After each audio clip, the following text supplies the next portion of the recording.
Hello নবম দশম শ্রেণী আমার প্রাণপ্রিয় শিক্ষার্থীবৃন্দ, আসসালামু আলাইকুম। আশা করি সকলে ভালো আছো। আজকে আমি অনুশীলনী 1 তোমাদের পাঠ্য বইয়ের অনুশীলনী 1-এর 9 নম্বর প্রশ্ন করব। প্রমাণ করো যে প্রতিটি সংখ্যা অমূলদ সংখ্যা। √5, √7, √10 এখানে হচ্ছে আমরা এটা প্রমাণ করব।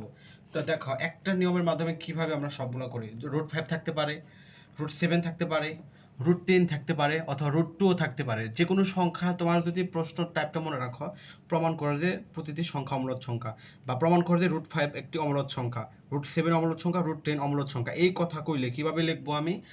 এক টাইপের মধ্যে তুমি পৃথিবীর যত আছে সব করতে পারবা। দেখো প্রথমে লিখবা হচ্ছে সমাধান।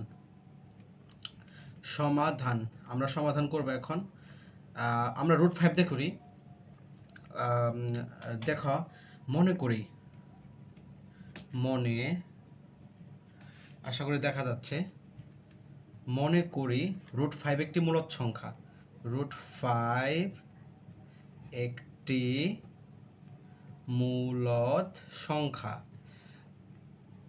আচ্ছা, এটা কেন লিখলাম? কোনো কিছু বোঝা দরকার নাই, যত ম্যাথ আছে যদি খালি প্রশ্ন এই প্রশ্নটা করে প্রমাণ করে যে এত একটি অমূলদ সংখ্যা, তাহলে এই লাইনের নিয়মে লেখা √5-এর জায়গায় খালি 7 দিবা, √10 দিবা। দেখো এরপরের স্টেপে কি লিখবো? তাহলে তাহলে √5 ইকুয়াল p/q, যেখানে p ও q স্বাভাবিক সংখ্যা। দুধের শৈব আকার ভয়কের ভাব বস্কের বিক স্বাভাবিক সংখ্যা ও পরস্পর পরস্পর সহমৌলিক, এবং কিউ বড় হবে 1-এর থেকে। এই যে পর্যন্ত লিখলাম। এর পরের স্টেপে কি করব? বা পরের স্টেপে বর্গ করে √5 হোল স্কোয়ার। শিক্ষার্থীবৃন্দ, তোমার যে √10 থাকে এখানে জাস্ট 10 হবে, আর সব একই থাকবে, কিচ্ছু চেঞ্জ হবে না। √5 স্কোয়ার সমান সমান p/q তার হোল স্কোয়ার। এখানে লিখে দেবা বর্গ করে। আশা করি বুঝতে পারতেছো তোমরা। বা এখানে দেখো স্কোয়ার আর রুট কাটা যায়, থাকতেছে 5 ইকুয়াল p²/q²। এরপরে কিউ করব আমরা, কিউ দ্বারা গুণ করব। 5q সমান সমান p²/q² ইন্টু কিউ।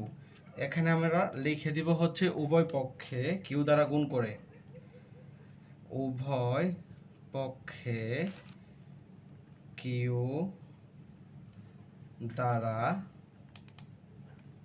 গুণ করে, সিম্পল। এরপরে কি লিখবো? বা 5q, এই যে কিউ আর q² গুণ করলে থাকে একটা কিউ, এটাই আমি লিখবো সমান p²/q। পরীক্ষার হলে কাটা দিতে হবে না, এভাবে লিখে দেবো। এরপরের স্টেপে কি লিখবো? স্পষ্টত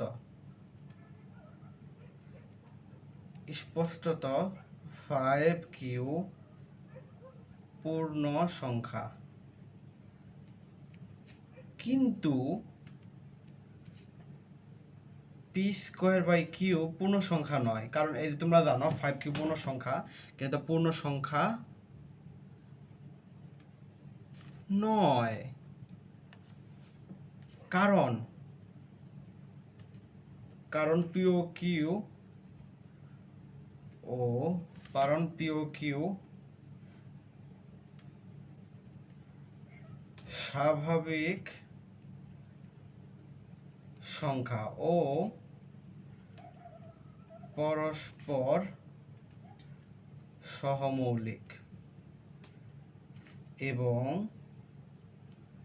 কিউ বড় হবে 1-এর থেকে। এই যে কথাটা আমি লিখে দিছি শিক্ষার্থীবৃন্দ, দেখো একটা শিখলে তোমার হয়ে যাচ্ছে। এরপরে স্টেপে লিখবো 5q, এবং এখানে যদি 5-এর জায়গায় 10 থাকতো তুমি এখানে 10 দিতা, 7 থাকলে 7 দিতা, 2 থাকলে 2 দিতা, সব একই নিয়মে হবে।